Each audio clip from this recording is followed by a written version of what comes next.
Hi guys, this is Craig Kills You, and I'm playing The World of Tanks. I'm here in my SU-100M1 with T-Storm and Bloodless, and we're playing a Tier 7 match, and it's pretty much a very good match for us, a matchup. You can see I'm running XCM here, and you can kind of see the odds that we have. Um, this game is a really fun game, and it's the best game of the night, no doubt. And why it was so good was because it was my best game and it kind of showcases uh this tank. It's this game is no doubt probably my best game I've ever played on World of Tanks, and it really showcases this tank. And this is a tank that I've been doing a lot of I've been having a lot of fun with, I should say. It's been an awesome tank, and I think that it kind of gets overlooked because what it's near. You know, who doesn't want the ISU-152? It's a beast of a tank with that BL-10. I mean, that's the truth. It's a beast of a tank, and this is not so much of that tank. This is a very skillful tank that you have to kind of be careful with, and you kind of have to finesse it a little bit so things can go your way. You see that it's got a good DPM, great accuracy, amazing aim time. That's what I really love about this tank is the aim time. But as you can tell, some of the negatives are only 830 hit points.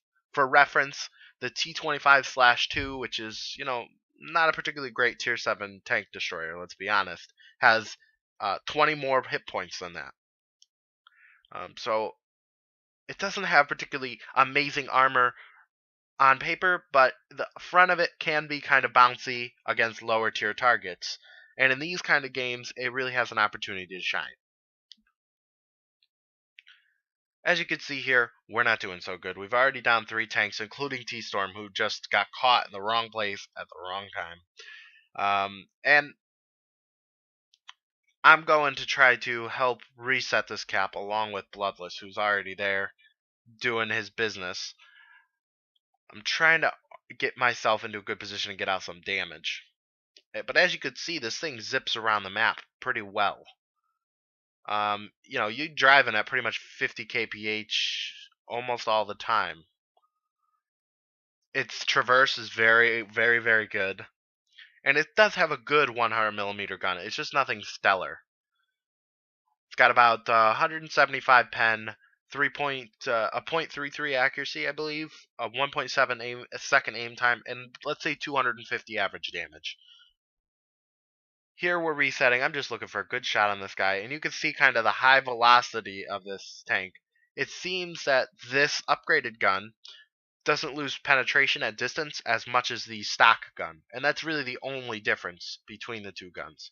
Here I'm going to get a little bit lucky, and you'll see the frontal bounciness of it. It's got that Russian troll armor, as you could say, I guess. A lot like the T-3045 or the T-44, the T-54, like they've got angled armor, and although it's not the best on paper, it will bounce shots. It's not impossible to bounce shots.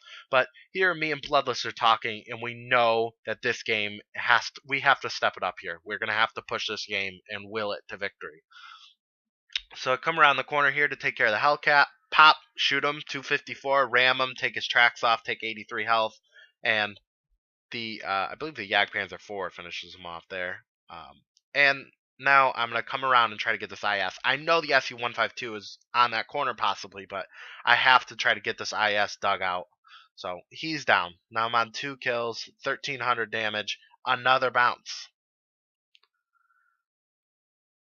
So I decide to kind of stick around. I'm not sure if something's coming at me. I think that maybe the Chinu or something, the Tiger, the Black Prince might be coming toward me. So that's why I'm reversing here. And I find Bloodless, who is just taking care of the Chinu, and I'm going to relocate eventually here. Cut through here, and this is the great thing about this tank, in my opinion, is the speed in which you can relocate. Another bouncy shot there, absorbing it with my tracks. And the DPM on this thing is very good. People. I think a lot of people see the tank and they assume it's a Russian tank destroyer, and the DPM is going to be awful, and it's not. You can see another bounce there, and here I'm gonna go for him here.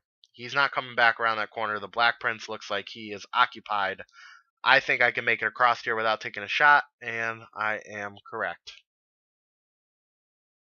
One into his lower plate, and now I was going to reverse and take out the Black Prince, but I decided to go forward through the gap and go down that way because I don't want to risk getting shot in this position. This is not a strong position for this tank. So I do what they might not be expecting here. I'm on 3 kills.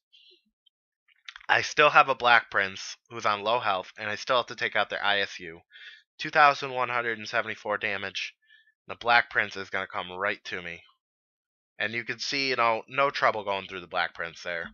Pretty much pens, and I'm not going to have much bounces as far as that's concerned. So now I have to find a way to get on that SU-152 without getting found. And being able to shoot first. Because if I can shoot first, I'm confident I can win the battle. And there's my chance. Got him on 89 hit points. He's down. So now I'm at 2,300 damage. And all that there's left are 2 artilleries. And I'm on 5 kills. Now, originally, we were all saying go for the top gun. But after I thought about it a little bit more and kind of calmed down and realized, I said go for the win.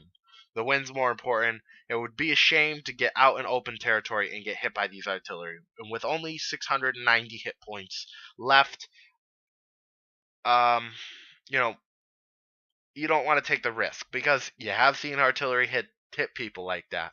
Everyone has. So here is just kind of a waiting game. I'm going to cap. I'm trying to get myself in a strong position here. And I'm not sure which way they're going to come from, but T-Storm had given me some information that he had gotten hit by, or he had seen some artillery firing from, the 7, 8, 9, A7, 8, and 9. So I'm kind of bad time there. And then I've been dealing with these lag spikes, as you could tell from the replay. And I donk the shot, and I'm thinking I am dead. There's no way he's going to get me. He's going to get me. He's going to get me. He's going to get me. I'm running back and forth, pop out, nail him. Other one's on my back. Oh boy, he misses. I want to get him here. Make sure I carefully line up my shots, get it a little bit closer just to make sure this one doesn't bounce.